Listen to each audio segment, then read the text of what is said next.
You are listening to the Marcco Flood Network, flooding you with insights, wisdom, and expertise from local business leaders to empower your business, your team, and your life. Now here's your host, Doug Hochstad. Welcome to the Marcco Flood Network. Great to have you along today. I have with me on the network a great friend and colleague, Eric Matzenbacher, founder of Pacific Premier Insurance. And last week we were having a conversation that was very interesting. I was relating to him a horror story that a property manager told me about how an upset tenant sabotaged the home in retaliation. Eric then proceeded to educate me on a new method of revenge and insurance fraud. Simply put, water damage is now the new arson. I found the conversation intriguing and eye-opening, so I invited him to be my guest today to reveal to you some shocking information. So, Eric, welcome. Yeah, thanks so much for having me, Doug. It's good to connect with you on the Marcco Flood Network. Well, listen, I appreciate you coming on to explain to those listening how water damage is the new arson. So explain this new sinister sabotage. We're experiencing increased claims fraud, specifically individuals using water as the source of damage. Obviously, that's something you and your team are pretty familiar with, just how destructive water can be. Absolutely, for sure. Yeah, I mean, it's the new method of causing a large loss. And when you think about it, the phrase "water's the new arson" makes sense. Think about fires. They cause smoke. They're visible from a distance. Fire's dangerous. It can spread to anyone who's in the property or in a surrounding area.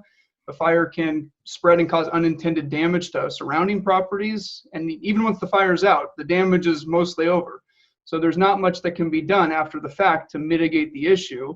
And so there's usually a thorough investigation that's involved afterwards. I've walked through fire claims for our agency with investigators, and they're pretty good at determining where the fire originated and what was likely to have caused it. Oh, they certainly are. So now let's compare that with water damage.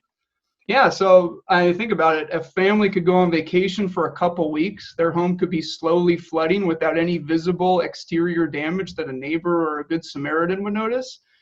In general, water's a lot less dangerous, both from the perspective of physical danger and the damage spreading to an unintended property. And as you know, there's generally a time element involved. So water damage can be mitigated if we act quickly. And historically, insurance companies have encouraged mitigation with companies like yours, like Marcco Flood, to reduce the cost of an event. Because of this, water events are a lot less likely to be investigated. And even if they are, it's possible that once they get there, the restoration company may have torn apart the scene or disposed of important evidence. So it's real, and it's posing a challenge for the industry. It's something that may become more common as we see signs of more challenging economic times ahead, or maybe even contentious relationships between banks, landlords, and tenants. I could never imagine intentionally damage a property. In fact, my integrity is so strong, I can't even go through the express lane if I have one item over the maximum. So, Eric, why in the heck would someone be motivated to be so sinister? Well, we know that about you, Doug. You're a good guy. But the same reasons any person might be motivated to commit arson, right? They could be behind on rent or mortgage payments. They might be going through something financial or emotional.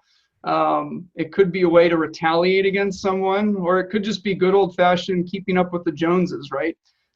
This is a new way that I can get a new kitchen floor for my house. So I really can't answer why, but I just know that we're seeing it.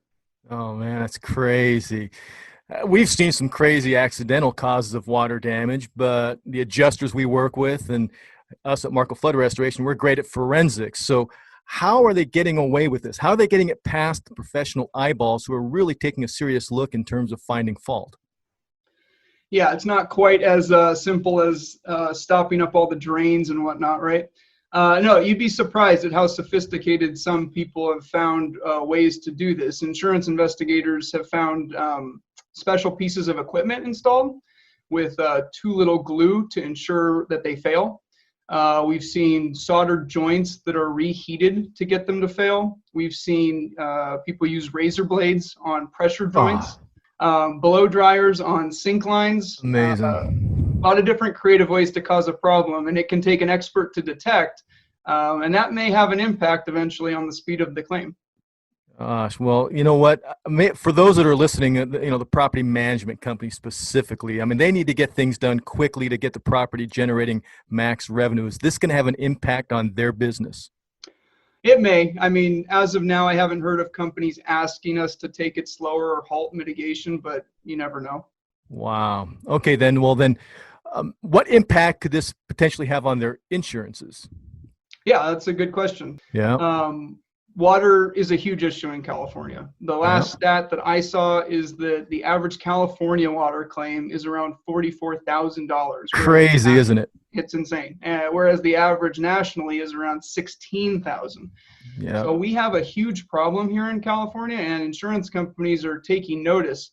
What we try to do at our office is we try to educate clients on the long-term value of having a good record, or in some cases, especially with our business clients, maintaining some sort of a partnership with their insurance company. And that really starts with having a plan. How are we going to mitigate issues and set them up for the highest probability of long-term success? Well, mitigating the issues, and that's one of the things that we help them with, is we actually will go out and do an assessment of the situation, assess the real need for the property manager, because they want to mitigate They want to mitigate the issue. They also want to keep the cost down and keep the property healthy for their tenants.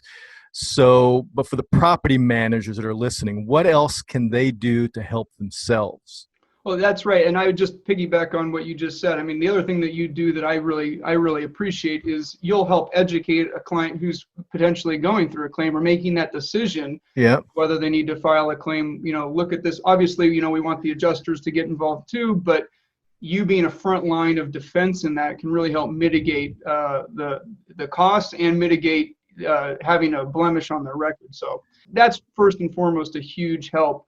Well, that's one thing that we really take a lot of pride in, because we really do help in that regard. And I know the importance of that more than anybody else. It's a big deal. I mean, it really is. It makes a difference at the end of the year or at the end of the term. So as far as property managers are concerned, I think that was your last question. It's tough to say because property managers can have different specialties. But universally, I think one of the biggest things that they can have an impact on is their E&O coverage. We've seen big increases in claims activity in the real estate E&O space over the last few years. Everything from habitability claims to mold, discrimination, drones, cyber crimes big right now. So real estate agents and property managers should focus on their E&O policies. It could be one of the single greatest considerations they make in a year. And they should work with an agency that really focuses on that line of business. Our agency, we have a 5-step proven process that we use. And the first step is to identify what risks they have to determine the best course of action. And you know what? That's what I appreciate about you, because I know you're not just selling an insurance policy. You're actually creating a very specific strategy tailor-made to each individual business. So they don't just get a policy to protect them. They get much, much more than that. And I appreciate it. Yeah, that's right. That's how we look at it. We partner with our clients to create a plan. It's like, what should I do if I get drug into a habitability lawsuit? Or what are some of the best practices I can implement to reduce my likelihood of getting sued? We spend a lot of time with our clients on this. And, also the question should come up, what do I get if I'm claims free, right? It's a question we don't ask enough. But you do all this work to maintain this good client partnership with your insurance company. Shouldn't there be something in it for you at the end of the rainbow? Absolutely. So what do they get if they're claim free at the end of the year? What we get mostly is we get favorable negotiating terms, right? Okay. So because we're an independent agency, so we're marketing to multiple companies that are competing in this space. And so when we have a claims free account, we have to make sure that we're putting a strategy in place to take that to market, work with an underwriter, and get them the best possible terms that we can. Underwriters are people too, and I don't think the insurance consuming public understands well enough that when you put just an application generic in front of them, they see 1,000 of those a year, right?